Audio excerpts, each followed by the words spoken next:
All right, welcome to the UCW Radio Show. As you know, we have inspirational, motivational, great people on this show. Each and every episode that we have, it's something interesting. As you see behind me, I have some action. I have really a great talent, singer, fitness athlete. She's doing all types of things. Her name is Dawn Derow, and I want to bring her on the show. And Dawn, welcome to the UCW Radio Show. How are you? I am great. Thanks, Lou. Thanks Good. for having me. Well, thanks for coming on. It's been a little while in the making with us doing this, and I think I need a pinch more light if I can make it happen. I don't know. How's my lighting? Is it okay? Your lighting's perfect. Here. My lighting, I just got better. Okay, good. All right. So now I want you to tell. Cheers. Yeah, definitely. I'm drinking water. What are you drinking? Just seltzer water. Okay, seltzer water is good. All right. So what I want people to know is more about you. You've done a lot of great things. You're a cabaret singer. You competed in the WBFF, figure and fitness. You're an actress, a writer, and you do yoga. You do all types of things. And I want people to learn more about you because I've heard you. I've seen you in action. Your voice is it's strong. It's like that 1920s and 40s, a type of voice that comes out. It's amazing, So tell us a little more about you. Yeah, I'm multifaceted woman. Yeah. That's for sure. I think I've even been called a Renaissance woman in a couple reviews. Oh, cool. I've done. I'm a singer first and foremost. I mean, music is my passion. Singing is my passion. And all types of music. I range from, I studied opera, so I have a classical background. I went to the Boston Conservatory. I did musical theater for a really long time. I was a dancer. I obviously was an actor, or I still am an actress as well. But I went and studied acting in London, of all places. So I got some really great training there. Cool. And I'm still taking acting lessons now. Only now everything's on Zoom, which is such a different. We don't talk about Zoom on here. We don't talk. Oh my gosh! Here. We scratched that from here. Everything's on a screen. Everything's on a screen. Yeah, I'm acting with the camera on my computer, but I sing, jazz. I'm a cabaret artist known in the New York scene. I've won a couple of pretty awesome awards. I have 2 MAC awards, and MAC is Manhattan Association of Cabarets and Clubs. I have a Bistro Award, and I'm about to release an album, which is going to be great, and I'll tell you guys all about that. Oh, yeah. We definitely have to talk about that to let people know so they can support what you're doing. Yeah, I also play guitar, so I write songs too. I'm a singer-songwriter. So I love to do like that, kind of female rock, singer-songwriter, alternative rock, Linda Ronstadt, Sarah McLachlan, Jewel, I love all those types of singers. So you go from a Linda Ronstadt to a Nina Simone type of deal. You can do a broad range of things. Into, an opera aria from La Boheme. Yes. Well, yeah. All one voice, it's just different colors, And you went to school for this. I know you're from Massachusetts, but you don't have the accent. You're not going to the car too far. You're not doing the Matt Damon thing. We're not doing that today. Can I say that on the show? Yeah. No, I'm from Cape Cod, and my parents are originally from New Jersey. So I think a lot of my family members, and I was born in Baltimore, so I have a lot of family in Maryland and Jersey still. And my dad grew up in Brooklyn too, and he's my friend. He was born in Brooklyn, and so like my family says Dawn. They're like Dawn, oh Dawny, they call me Dawny. Yeah. So I don't know. We moved to Cape Cod, and then somehow it all got mixed in. And I think my theater background, my mom's full Italian, so I didn't grow up speaking Italian, but because I learned how to sing in it, and I learned how to sing in different languages, and then I travel a lot in Italy, and I learned to speak there. Mm-hmm. I don't know. You learn so much different kinds of diction and different ways to speak, and it just becomes like a little bit of a melting pot of a dialect. So, and then I lived in New York for 20 years now. So. Oh, so you're a full-fledged New Yorker now. Yeah. There you go. There you go. Yeah. And the thing is, being diverse as you are, from your musical, arenas, you go the gambit, from, again, from rock and opera, the jazz, and then the cabaret. You do all this stuff, and it's not everyone can do that. And my point is that you're talented. Not everyone can do that. You can have a rock star, can be the biggest thing in rock music. Doesn't mean they're going to sing opera or they're going to be able to do a jazz song. It's rare that you have that broad range. Yeah, it's I mean, I think too, I like to attribute it to being an actress as well. And being drawn into the story of what I'm singing, of what each piece of music and song that, sparks some interest in me to sing. I mean, people are always like, what's your favorite song to sing? I'm like, I don't know. I'm like, geez, that's a really hard one. And it depends on the day, I think. And I love I think I've always, from a young age, loved the challenge of singing, whether it's singing in a different language or singing a really hard piece of music, like, some of the jazz standards are, chromatically very hard. The melodies are very challenging.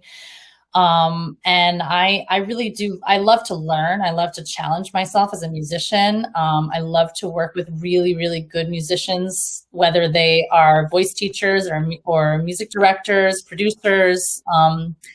When I'm hiring for a show that I'm doing, with whatever the genre might be, I'm always looking for like the best of the best. I want to work with, if it's a show that's kind of more rock based, I want to find a really good guitar player. If it's a jazz trio, I want like a really hot, tight drummer and like just beautiful bass player and pianist, So I try to surround myself with men and women who are talented, amazing musicians. Yeah. And I think that, when you're like that, some people may think that you're a perfectionist, that it needs to be a certain way.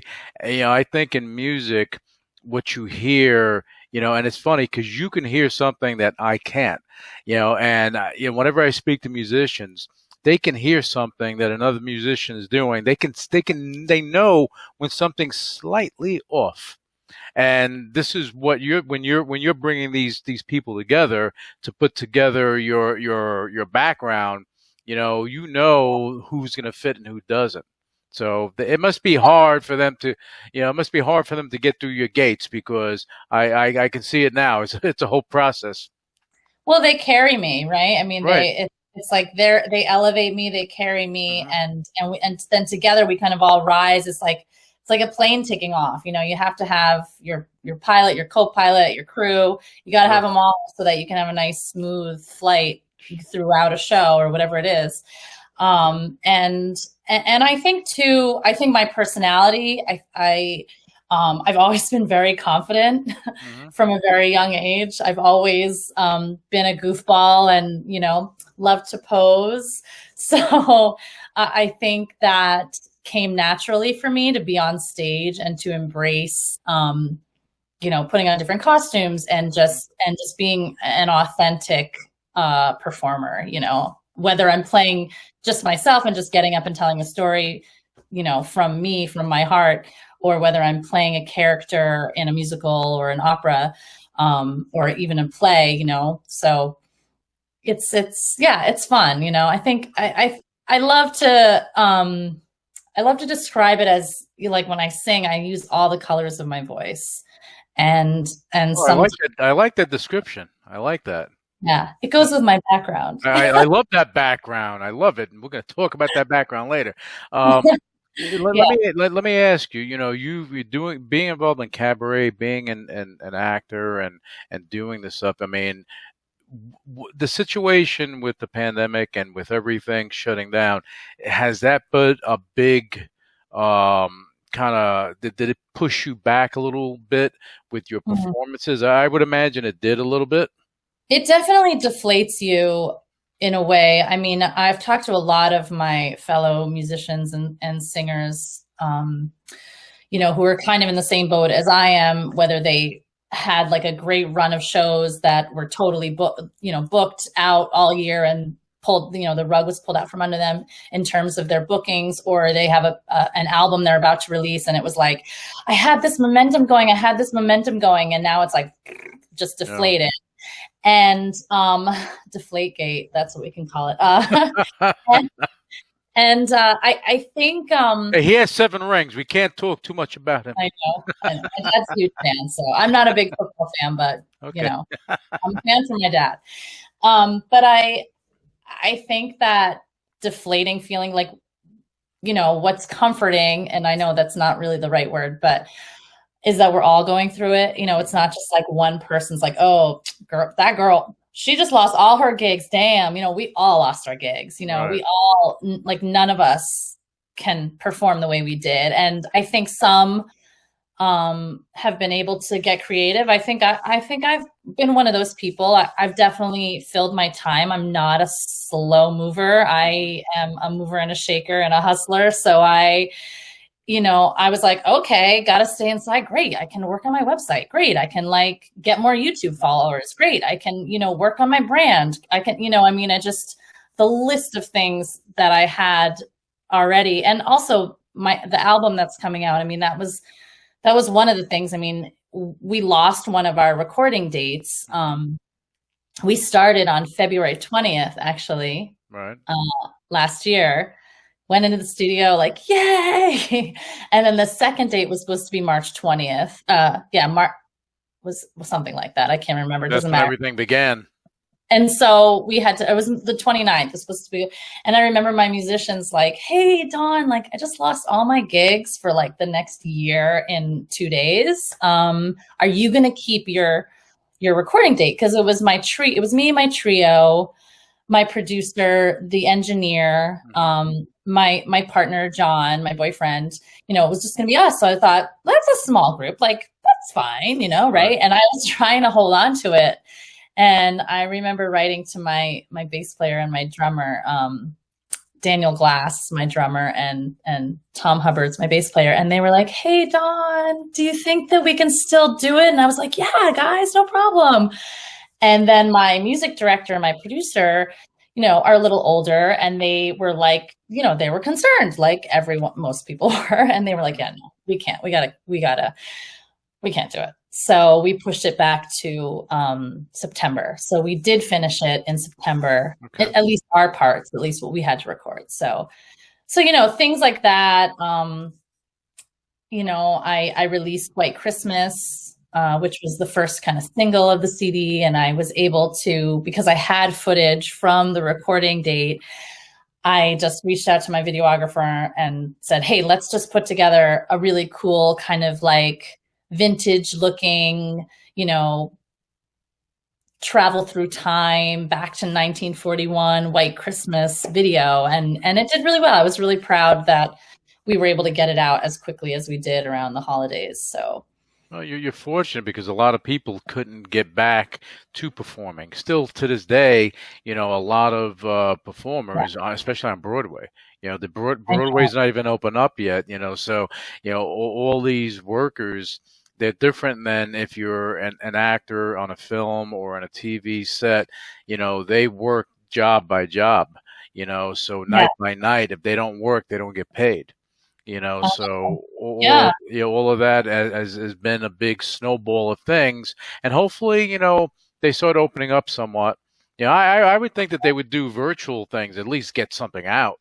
Some people have, and I feel bad too, because, you know, those singers and dancers and actors on Broadway, they bust their butt 8 times a week. Yeah. And they're like, okay, I guess I'll just keep drinking my wine on my couch. I mean, what I think crushes me is, and I wasn't singing every day because I have another job. I'm a fitness instructor, and I'm, you know, that's my career as well. So I like to do a lot of different things, but I feel for them because they got to practice their craft every single day. They got to sing and perform and go through that range of emotions on stage for huge full houses every day. You know, I've been, as a cabaret artist, the past 12, 13 years now, you know, I've picked and choose when I wanted to perform. I was like, oh, well, I'm going to write a show. I'm going to produce it. I'm going to hire everyone that's going to be in it with me. And then I'm going to do it on these couple of dates, and I'm going to get some reviews and record it. And then, you know, so it kind of goes through a cycle like that. Mm-hmm. And then, you know, and then I get another idea and I'm like, okay, now I'm going to do a show all about, Revolution. I did a show called Revolution with my friend Kathleen France, and we won our first MAC award for that, you know, and it was like what it's like to be at war in America. It was a fun show. I mean, it was a couple years ago, so it's a little outdated, but I mean, we had a joke about Ebola in that show. So that's all. and then you think about it now, like, okay, maybe should have not had that in there. It was it was perfect, but you know, yeah, it wouldn't fly today. Yeah. It would be like so not PC. Like, what? It was too funny. Yeah. So but it was a fun show. So now with I'm gonna touch a little bit more on your music. Then I want to talk about your fitness stuff and what you're doing there. Now, you have something that you said you were working on. You finished up in September. Tell us about what's going on with your new album that's coming out. So the album is called My Ship: Songs from 1941. And picture me as a vintage pinup girl. And I started doing the show in 2017, and it went on to win several awards. I won Best Female Vocalist in 2018. Mm-hmm. My director won a MAC award and a Bistro award. And I sang in his honor at the Bistro Awards for that year. And I've done it.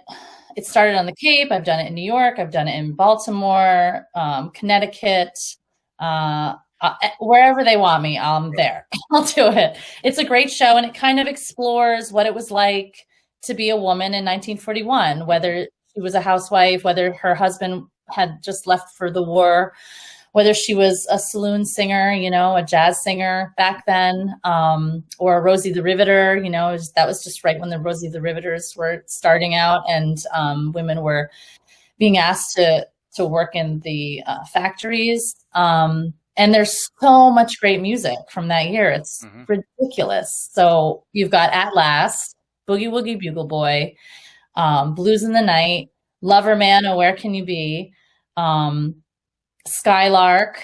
White Christmas was actually written earlier, but Bing Crosby first sang it on Christmas Day, 1941, 18 days after the Pearl Harbor attack. So that's kind of why I do that song, because it was, I mean, and that recording was either lost or taped over. So he recorded it the following year in 42. What else? I've Got It Bad and That Ain't Good, Just Squeeze Me. And then, of course, the big World War II anthem, White Cliffs of Dover, which I use like my operatic voice and I sing, you know, it's like I go from like this jazz and all of a sudden I'm like, whoa! But it's great. I'm so proud of the show. My music, my crew, I call them my crew. My music director is Ian Herman on piano, Tom Hubbard on bass, Daniel Glass on drums. Paul Rolnick is producing it. He's the mixing engineer, and then we did our recording at an awesome studio that's run by David Stoller out in Astoria. It's called the Samurai Hotel Recording Studio. And it's beautiful there. And we had a great time. We like I said, we finished in September, and, you know, we were wearing masks in between takes. You know, I didn't wear a mask while I sang, but everyone else was wearing masks. And, you know, it was a big enough studio where we could kind of socially distance. We were all in our separate rooms. And yeah, I'm hoping for June. We're adding strings. We're adding horns right now. Benny Benack is going to play on it. Benny Benack III. He's like a new hot up and coming jazz star. I mean, I don't even think he's up and coming. I think he's he already came. He's there. So. Yeah, he's a hot shit. Let me tell you. And he's playing trumpet and cornet on some things. And then I just hired Aaron Hike, who's played for David Letterman on the Late Show, and Linda Eder. Amazing. But you see, you have all these people. You're bringing all these great talents together, and just like you don't watch sports, but just like in football, if you don't have a great quarterback that's a great leader, you're not gonna bring these people together to perform at their best. You bring you're like the magnet, bringing them in, and it just shows the talent that you are. Because to sing at last, that's a song that not anyone can just sing. It has a certain sound to it, and if you don't do it right, it's not going to sound like it should. Yeah. It's great. I'm so proud of it, and I'm really glad honestly, in some ways with the pandemic, making an album is expensive. It's sure not a drop in the bucket. Right. And, I was fortunate enough to come and move in with my boyfriend up here in North Salem. So I subletted my apartment in the city. So it's like, okay, well, I don't have to pay rent, so I can put my money towards my album now, and, right. That's been really helpful because I don't know, I'd have to do like a Kickstarter campaign or something in order to afford to pay for it, because it's a lot of people have done that too, because see, and now that you bring that up, it's interesting. I think a lot of people, unless you understand or have a friend that's a musician that made, that goes to the studio and does all this stuff, you don't know the expenses that just pile up. When you go to a studio one time, you can be there for 3-4 hours, whatever the case may be. It's not cheap. I mean, it's costing you a few bucks to do it. Yeah. And how many? Yeah, and then you're not going into the studio one time. You're going in there several times, and so I mean, that's one part of the equation. That's one part of the equation. The other part of the equation is everything else that you have to do there.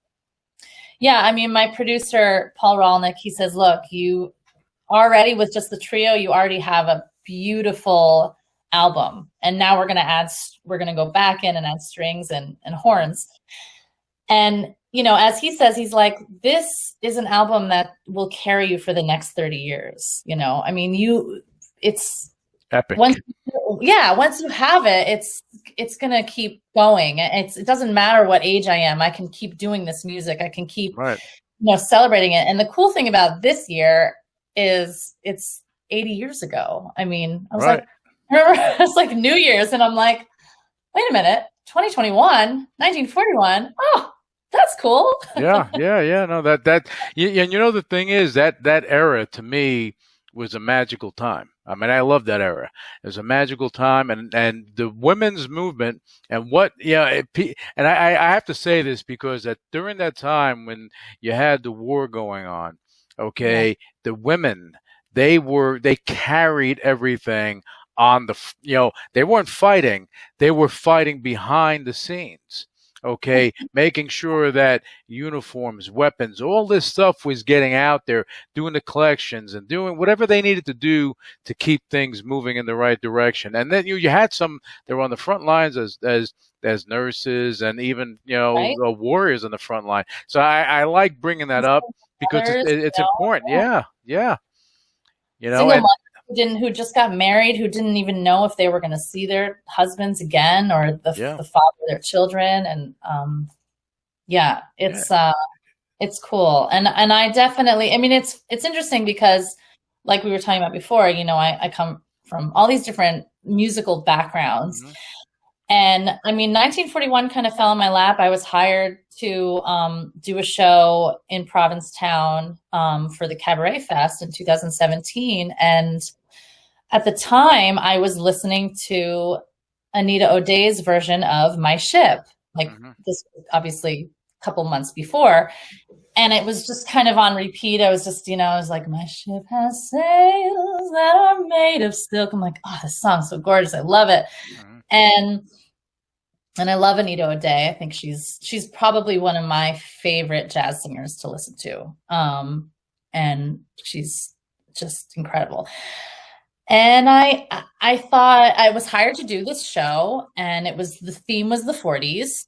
Mm-hmm. And I looked and I was like, oh, that song was written in 1941. Let's see what else was written in 1941. And then you just start building it. And that's one thing I love about being a cabaret singer is the process of putting together these shows, building them from one song, literally one song, and then just putting all these songs together. Obviously, you throw out a lot. You're like, oh, okay, we don't need that one. Or okay, we need a funny song. So I have like this novelty song called the Hudson Song in it, and it was like number 65 on the charts. Like it's like, but I make it a funny thing. Like, you guys ready for song 65?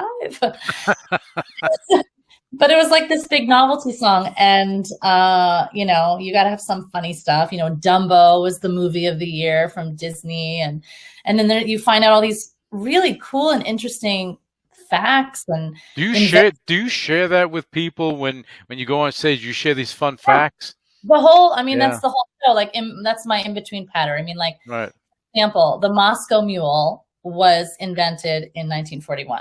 Really? I didn't know that. Look at that. M&Ms were invented in 1941. Right. And the reason that they have the hard shell is because they wanted to, they used to come in like this cylinder, that was like a round, small little cylinder. Right. And they used to ship them over to the soldiers. Oh, they used to come in plastic tubes? They were in a plastic tube, and the hard candy coating that they created on the M&M was so that they wouldn't melt. Get it? Like, right. Melt in your mouth, not in your hand. Yeah. So there's just all these really interesting things, like bacon. I can't remember exactly, but bacon was more expensive than gas, It's just, but it's funny how for me, I love history, so you learn from that. But it's interesting how some things in history, you look at it today and it's like, I can't believe it. When I tell people that, at some point in time, when you went to a bar, you had a drink, you didn't have peanuts there, you had caviar because it was cheap at the time. Yeah. Same way you had peanut butter, which at one point in time was a luxury, but now it sustains people and it's cheap. So how things change, it's crazy. That lobster was thought, it is a bottom feeder, but lobster was like given to like the help. Mm-hmm. It was like they call them the rats of the sea or something like that. And then it like flipped, and now it's like this. Yeah, someone decided with a marketing plan. Same thing with diamonds. They make diamonds look like they're so rare, but they're not. They're in abundance. They just hide them. That was kind of like the Moscow Mule, which I actually do love to drink. And in the show, I pretend like I'm drinking one and getting drunk.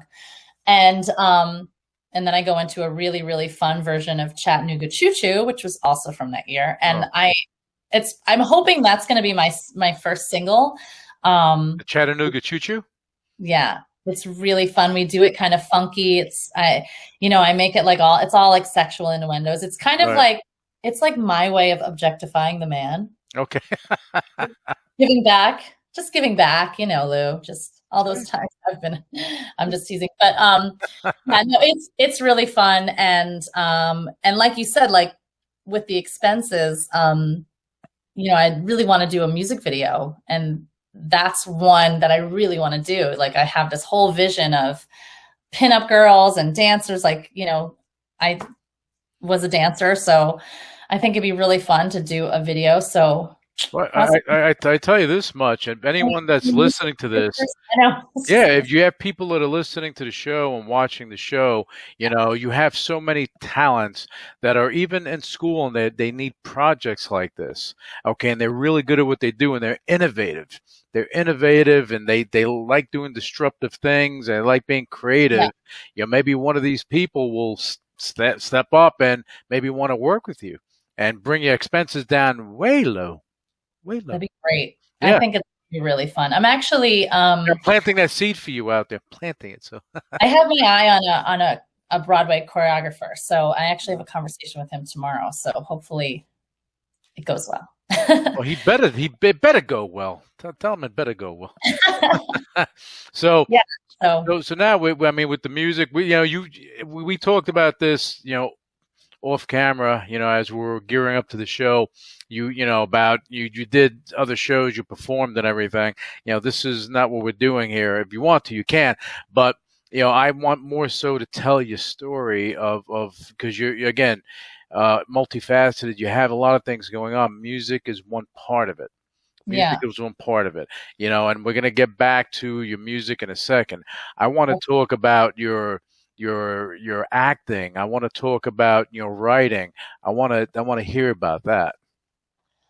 Well, I just literally last night finished an online acting for camera acting class, and it's been great because I actually, when the pandemic started, that was one thing I was like kind of on my bucket list that I just never seemed to have time to get back to. Mm-hmm. Like it had been a couple of years.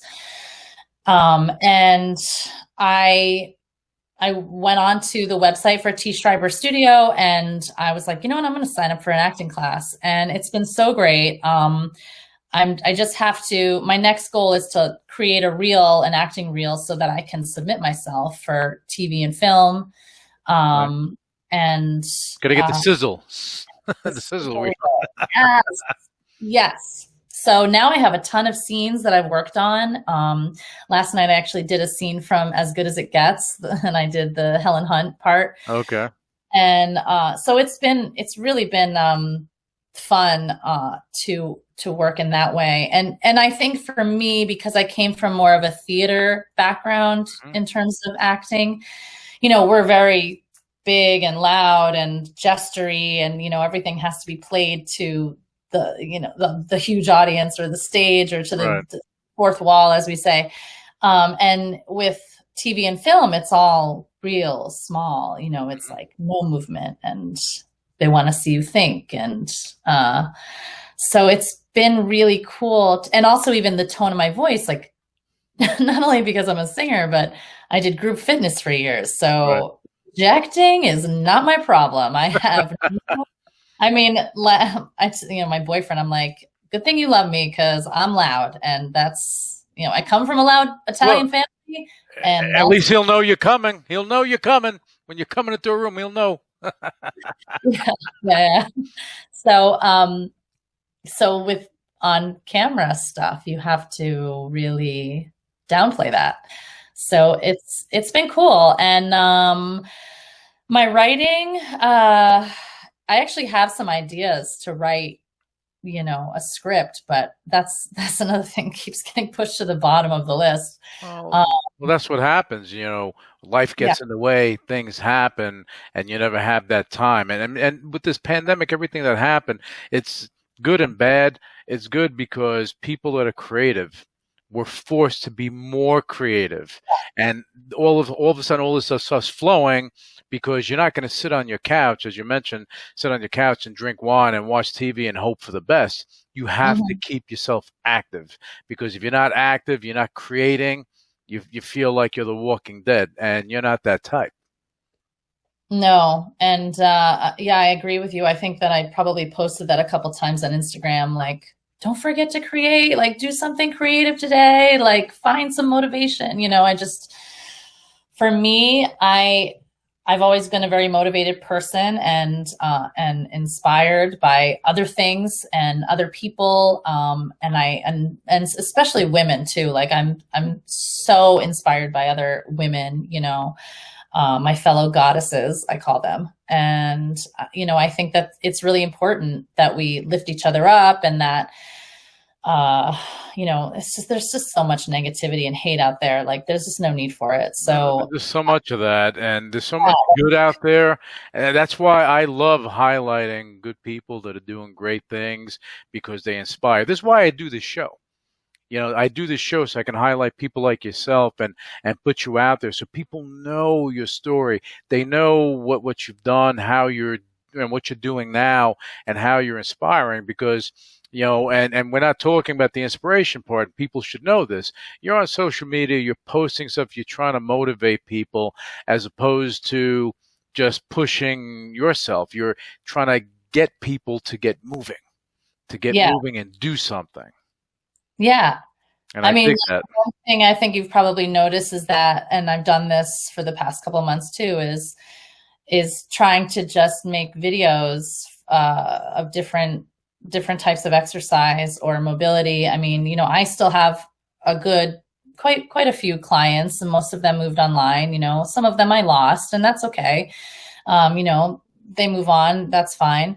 I started a stretch class. I reached out to people that I had worked with all over, like not just in New York, but on Cape Cod. I was a couple summers ago, I worked at a studio in Wellfleet called Hardcore Studio, and I had a couple of clients from there. So I was able to email like my huge list of contacts and clients, and I said, hey, you guys want to do a stretch class while we're sitting around during this pandemic? And if so, what time and day works for you? Like anytime, just let me know. We started with Sunday, then we added Wednesday. Now we do Friday too. And some of them like don't miss, they never miss. And some of them are couples. I have a couple in Boston, in Brooklyn, on the Cape. And now I'm adding like some of my cabaret friends. Like that's awesome, though. You're bringing people together, and this is what life is about: bringing people together. And you're utilizing fitness to do it. Well, and we transitioned into fitness right now, so it's important because this is a part of your life. Movement is so important, and staying healthy. And we could do a whole other show about just about health and fitness, and I'll try not to get on my soapbox too much. But I think it's really important. I think as you get older, if you got to keep moving and stretching, moving your limbs. I've had a lot of requests for footwork, so I did this whole foot functionality video, which you can find on YouTube. It just surpassed my White Christmas video. Your foot video?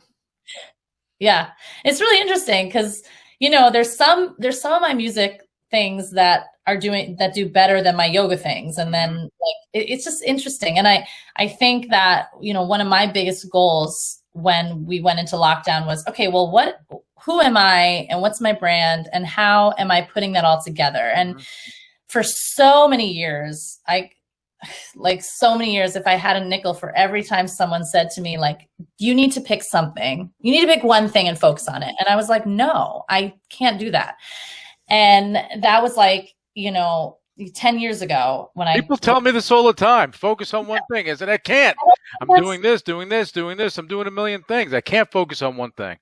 Yeah. I don't think it serves certain people to do that. It does. Absolutely. Some people are just singularly focused, and that's great for them. I'm not. Just like my singing, I'm multifaceted, not only in this music I listen to, but in the fitness and in my toolbox of tricks. Like I'm a personal trainer. I've done group fitness. TRX. I used to do kickboxing. I'm a yoga, certified teacher. I'm also a body worker. I'm a Thai massage therapist. I do cupping. I do kinesiology tape. What am I missing? I'm a mobility coach. But when you do all this stuff, Dawn, and the cool thing about it is that, and people should know this too, the more things you do, the more stuff you're involved with, the more people you're meeting, the more worldly you become. You meet the people from all different, walks of life, and it's pretty cool.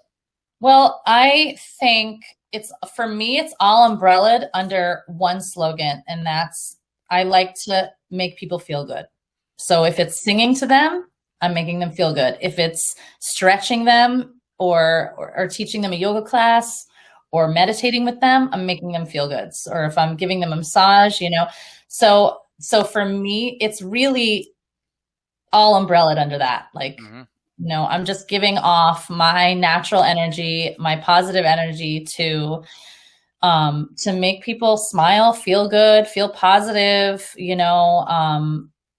I mean, that's what I ask my clients at the end of every hour. It's like, okay, how do you guys feel? Oh, I feel great. I feel so good. Thank you so much. That was, amazing. And then the next day or the next time I see them, they're like, oh God, whatever we did the other day was so great. I feel so good. Awesome. I did my job. Done. Yeah, and that's what it is. You're trying to touch people. You're trying to touch people in a way that can leave a lasting memory, and stuff like that is cool. That's why, with music and with the acting and everything else, you leave indelible marks on people.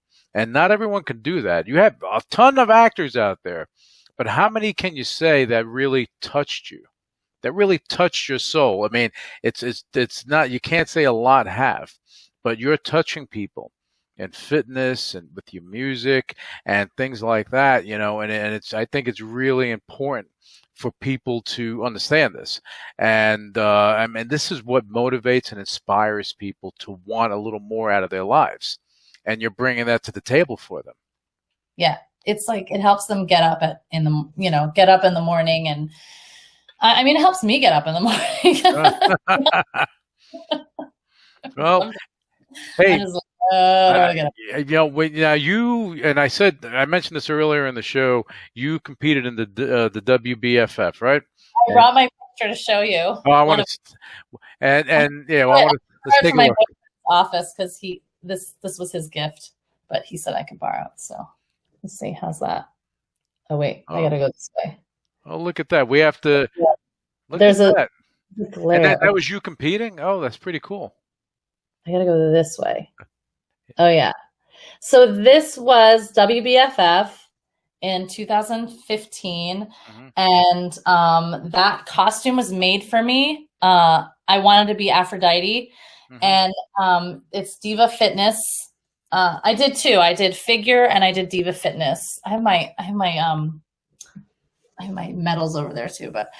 And it was like a bucket list thing for me, but also I work with a trainer his name is Nick Ebner, and I've been training with him since 2013. And, first of all, a lot of people have said to me like, well, Dawn, you're a trainer. Why do you need a trainer? It's like, well, exactly why you need a trainer. Like, cause we all need a coach. Like, you need something more. You definitely, and I'm with you on that 1,000%. It's like when you have someone that's watch yourself first of all. It's like a psychiatrist needing a psychiatrist. You need somebody to talk to. You need something. Trainers, you can be good at what you do. Not everyone can be a trainer. That's the thing. You can be a great fighter. Doesn't mean you can teach someone how to fight. You can be a great bodybuilder. Doesn't mean you'll be able to teach someone how to do that. So that's the difference there. Yeah, and I also think too. I mean, I thought, as a performer, okay, no problem, check, that'll be easy, getting on stage in heels and strutting my stuff. And then I thought, coming from my dance background, I thought, oh well, how hard can this posing thing be? Like, where you like make your lats flex and your back and you squeeze your legs and all that. It's so hard. And so I met my friend, Sherry Newton, who's also a trainer. She's also an amazing hair and makeup woman. And she's done my hair and my makeup for my 1941 show. She taught me how to do the, she did all that. She did your hair and everything for that. So she's another, there's a connection here. This is another that's pretty cool. Multifaceted woman, goddess. I love her. And she's got her own business and she's a posing coach. She's done tons of competitions, and I hired her, and I could not believe how hard it was to learn how to, like stand and strike a pose and do all that. And it was great. I mean, I did really well. I came in for figure. I came in, second place. And then for Diva Fitness, which was really the more competitive group of women, I was top 5. So that picture was top 5. That's a great outfit. Yeah. And that costume, I mean, also the other thing is, these competitions are just like the album, very expensive. Oh yeah. And I actually did do a Kickstarter campaign for it. And, you know, I had heard all these stories about women paying like $2,000, $5,000 for a costume like that, which is not a lot of material, first of all. And I found a woman who had done the competition. She was also a seamstress, and she just like wanted to be part of it again because she had done it like a couple years before. And she's like, I'll make your costume for you. What do you want? And I showed her a picture, and she drew it up, and like I think I paid $300. Oh, nice. Nice. You know, she did good. Yeah, she'll remain nameless, but she did great. No, her name, oh my God. I think it like just left me. Oh God. It'll come to you as we continue on. Don't worry about it. But I still wear that. I wore it to Halloween last year. Oh, nice. Hey, you can, if you can recycle your costumes, you use them for other things. That's a good thing, because how often you wear something, even regular clothes, they sit in your closet for a year, 2 years, 3 years, and then they just sit there. So you're making use of it, which is a good thing. And you stood up and basically you blew my line. I was going to say that people think you're wearing a dress right now, and you're not. I'm going to show off my outfit. Yeah, show off your outfit, because this is one of the. You're a brand ambassador for this company. This is Savvy, and I'm a brand ambassador. And if you want to save $25 on your first, you can't see the leggings, but your first purchase, you can go to my Instagram, and in my link tree, I have the link, and their stuff's great. It's honestly, it's better than Lululemon. And it's very female, woman empowering. It's still in its pre-launch phase. So every week they launch new items, and honestly, they sell out like crazy. And it's for all sizes. It's very inclusive. It's diverse, and it's strong material, right? Because talking about leggings, and I've seen women that wear leggings. They go to the gym. They have some that are really like tight. Like, you can throw a knife at it, it'll bounce off of it. But the comfort part of it and it being durable is important. Yeah, they're kind of athleisure. Athleisure. Athleisure. We'll just edit that. Yeah, they're athleisure, and they have sweaters, they have coats, they have tops. They even have some nice dresses that are kind of made in this like spandex material, but kind of comfy stuff. I mean, their whole thing is like, I can wear this for an interview. Right. Yeah. Work out in this. I just did kettlebells this morning, and then I can sit here and be interviewed by you, and it looks like an outfit. But also I can throw a sweater over this and, go out, and it's comfy. It's size. And, I just got in with them in October, and slowly but surely, getting it out there to people. So if anyone's interested, please, Savvy, SAVVI, let me know. SAVVI, they got to get in touch with you and learn more about it and support the business. It's a woman-owned business. It is. The CEO and the creator, Jen, she's Jen, kudos to you. If you're watching this, kudos to you. There's a CFO guy. Forget about that guy. We're talking about Jen. Jen and Savvy. That's what I care about. Jen and Savvy. That's what I care about here. Savvy. Yeah, it's great. So I really do think, and it's actually it's priced a little bit lower than Lululemon too. So it's like, and you can become a brand ambassador if you want. It's not, if you want to. You have a woman that's building a business, and she's building her own empire doing that. I love it, because that is, if you're going to do it, now's the time to do it. Now's the time to do it. So getting that out there and building it. Shoot, I may even bring her on my other show, Money Never Sleeps, to talk about her business, because that stuff I love hearing. When someone is an entrepreneur and they're looking to do something and they're building up, that's great stuff. Jen, keep going. Make it all happen. Well, my team leader is Betsy Rubel, and she she was a big Broadway star, and she put me on her team. You know, she was like, hey, you got to do this. And she's got about like 9 women on her team now. And a lot of them are like, you know, we were talking about Broadway and the artists who are out of a job right now. Like there's a lot of them on the team, on Betsy's team, that are singer, dancer, actresses who this has now become their full-time job to help brand ambassador to Savvy and to get it out there. But why not? If you're wearing, see, the cool thing is that you're wearing it anyway. So if you weren't wearing that, you would be wearing someone else. So at least this way you're promoting something that you're connected with, you have passion for. Yes, that's why I went into it, because not only did I totally trust Betsy, but I was looking for a clothing company to align myself with and my brand with. And I get offers all the time, and, you know, it's like a t-shirt. I'm like, yeah, I'm good. No, thanks.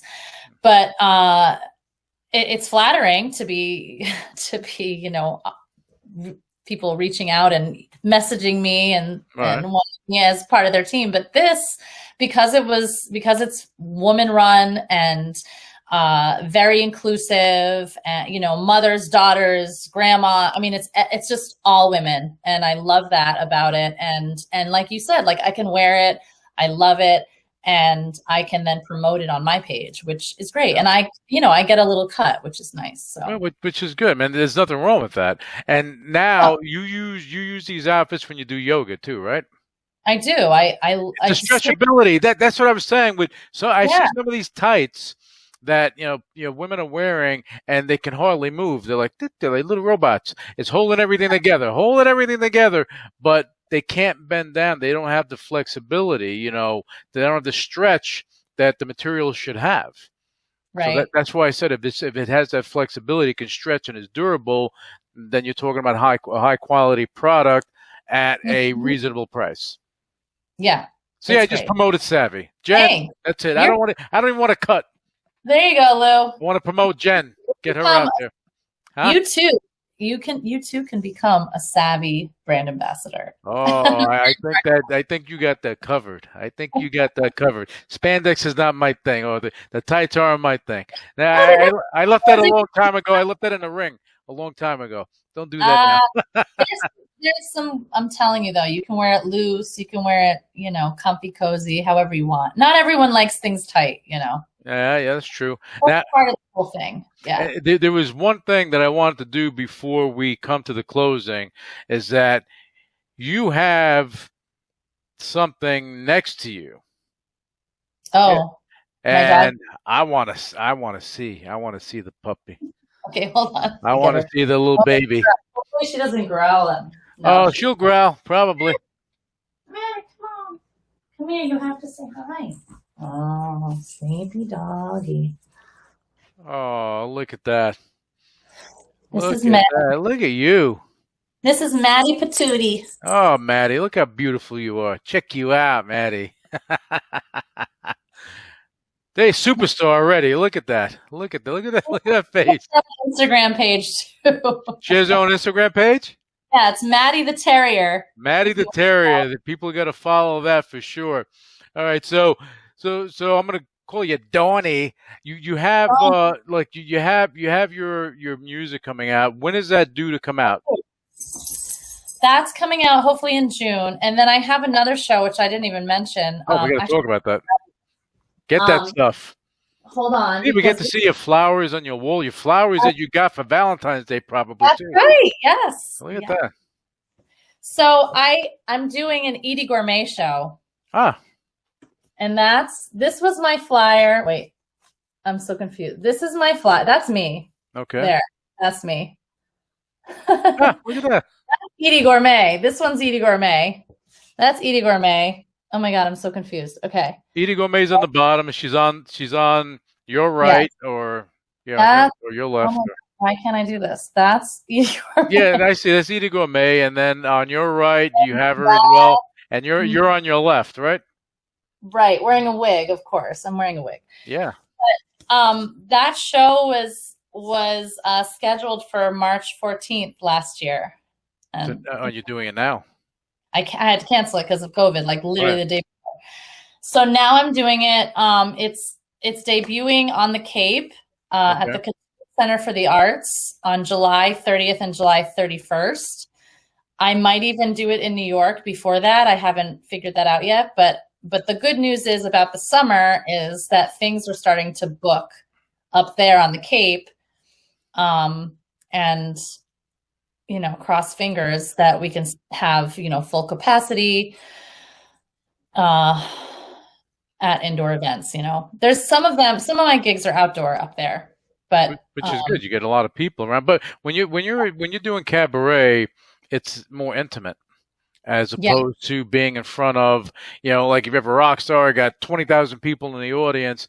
A lot different when you have, you know, a couple of hundred. It's a more intimate affair, you know. And the thing is that I think it's a little more stressful because you have people that are this far away from you and they see everything, they hear everything. You make a mistake, they know, and it's different than being on a big stage, you know, 100 feet from the next person.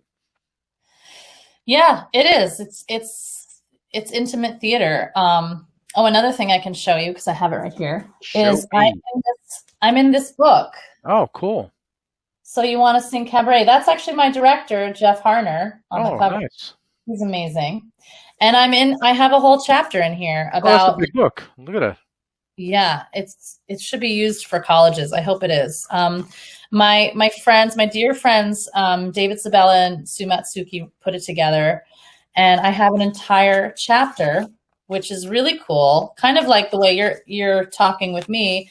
You know, they sent me a bunch of questions, and I filled it out, and I talk about my experience of being. That's the over here. I see.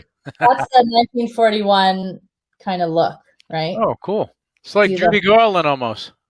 Yeah, I love that photo. And so I got my own chapter, which is really cool, and I'm really proud of it. That came out last year, and hopefully, see all these little things that people didn't know about you, they're beginning to know now. You know, and I think that again, it's cool stuff because you're not pigeonholing yourself into one area. You know, with the cabaret, the fitness, your range from rock to jazz, everything else, you're going to be. I mean, when everything opens up, I think your career is going to go up there. Now you're throwing the acting in there and stuff. You know, it's funny. I was talking about singers who turned into actors. You have a handful of singers that actually became great actors, you know, or successful actors. Not great, but successful. And it's just interesting that, you know, the transition, you think it's so easy that you can go sing and then you go to act and it's a different animal altogether. But when you're a performer, you enjoy what you do. So it's not work. Right. You're loving it. You're loving it. So that's positive. So now what I want to do, because we're going to close out the show, because I know you have a lot of things to go do. You have to walk that little guy, the little girl there, little girl. And I mean, just Maddie the Terrier, her Instagram, you check it out. Maddie the Terrier. Why don't you let the listeners and the viewers know how they can follow you, learn more about you, and follow your journey, because this is a journey that is not even close to ending.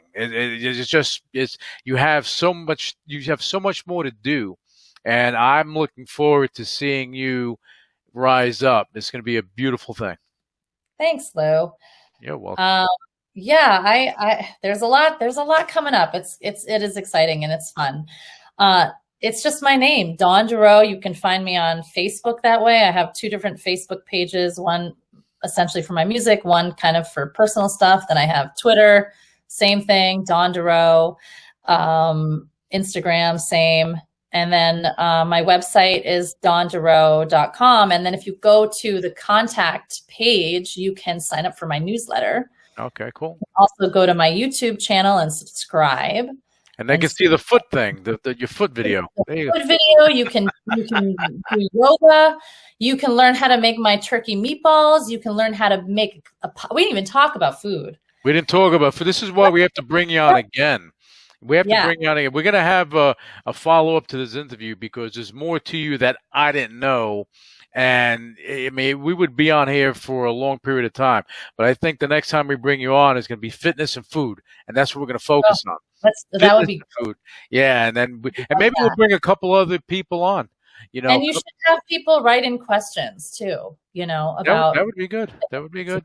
Nutrition and, oh my God, that would be really fun. Well, I think the next time we do it, because on Vero Hive, there are a lot of things going on. The next time we're going to be able to probably do it and have it stream live on somewhere on a page, maybe on your page, and have people interact in real time. So we're going to do some cool things. Oh yeah. We're going to make this work. We're going to make it happen. We're going to make it happen, Dawn. All right. But great story. And the listeners and the viewers, support Dawn Derow with what she's doing. She's doing some amazing things. Cabaret, singing, acting, fitness. She's cooking. She got a dog. She got stuff going. She got a boyfriend that supports her. A great guy. Don't know him, but he's a great guy. Okay. She has a great ensemble of people around her. And Dawn, I think that's the most important thing in life is who you surround yourself with. You've done a great job. You're adding more people to your circle, and that's a beautiful thing. But I want you to stay with me, Dawn. And again, for you guys that are listening and watching, make sure you go and find out more about Dawn Derow. She has a lot of stuff to offer. So you got to keep track. That's DawnDerow.com, right? Yes. DawnDerow.com. All right, stay with us.